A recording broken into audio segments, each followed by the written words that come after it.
Hello श्रीपूरकर. आज आमच्या पप्पांचा birthday होता आणि आज आम्ही खूप मोठं सेलिब्रेशन करणार होतो, पण जरा दीदी आजारी असल्यामुळे आम्ही केलंच नाही जास्त सेलिब्रेशन. स्टार्टिंगपासून सुरू करूया. श्री गुरुदेव दत्त. आज आमच्या सिंबा आणि डॉली कशी भांडणं करत होती. खरंच राव, बारका जरी भाव असला ना बहिणीला मारतो. आता 8 वर्षाची होती तरी सिंबा तिला मारतोय. मग मम्मी आई तुझा आशीर्वाद पिक्चर लागला होता, खूप मस्त होता.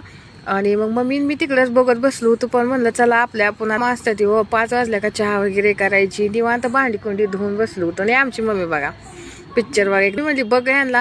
नंतर मग डोळी मी मारते म्हणून गेली पळून बाहेर. मी म्हणलं थांबा, आलीच कशी पुढे पळती बघाच तुम्ही, थांबतच नाही ती माझ्यापाशी. मग मी म्हणलं थांब खायला देते, मला थांबली बघा, डोक्याला हात लावेपर्यंत थांबते ती.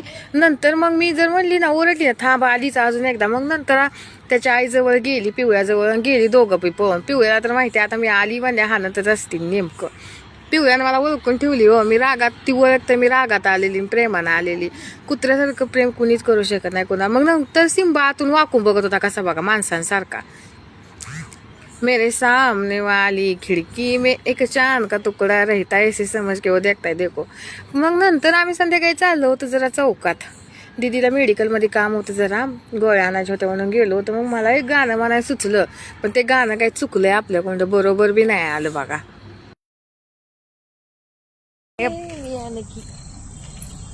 आज मला विसरून मी नाव तुझे गुणवती. मला काय गाणं येत नाही, जी माझ्या मनाला सुचलं ते गाणं मी म्हणलेले आहे. ते बरोबर आहे का चूक आहे मला कमेंट करा. नंतर मग आम्ही गेलो होतो तिकडे. मग दीदीला म्हणलं चल ना पटापटा यार, मला स्वयंपाक करायचा. मग दोघे आम्ही मेडिकलमध्ये गेलो. महागारी येताना ते कुरकुरे आणलं बघा. आम्ही कॉलेजवर असताना हे कुरकुरे खायचो, मला तर खूप आवडायचं. म्हणून दीदी म्हणली मला कॉलेजची आठवण परत करायचे.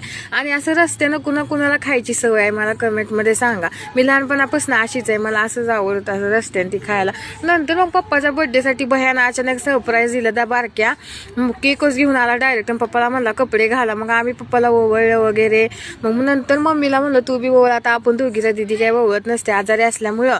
नंतर मग आमचं काम मम्मीनं ओवळलं, पप्पाला केक वगैरे कट करायला लावला. आणि खरं सांगू का, बापा इतकं प्रेम आपलं कोण सुद्धा करत नसतो. ती स्वतःच्या पोटाला चिमटा काढतो, पण लेकरा बाळांना कधीच कुठल्याच गोष्टीला नको म्हणत नसतो. बापासारखं नाही सारखं प्रेम करणार आपल्या नशिबात कोणी सुद्धा नसतं. आईवडिलांचे उपकार आपण आयुष्यभर कधीच विसरायचे नसते. नंतर मग आमचे पप्पा घाबरलेच त्या ह्याला. मी सुद्धा घाबरली, मी पहिल्यांदा लावली होती. मग आम्ही मजेत होतो सगळे. आजच्या पुरतं एवढं गायच. खरं सांगू का, आमचे पप्पा सगळ्यात ग्रेट आहेत आणि मम्मी पण ग्रेट आहे. आम्ही मम्मी पप्पाला कधीच दुरावा देणार नाही. आजच्या पुरतं एवढं, बाय गायच.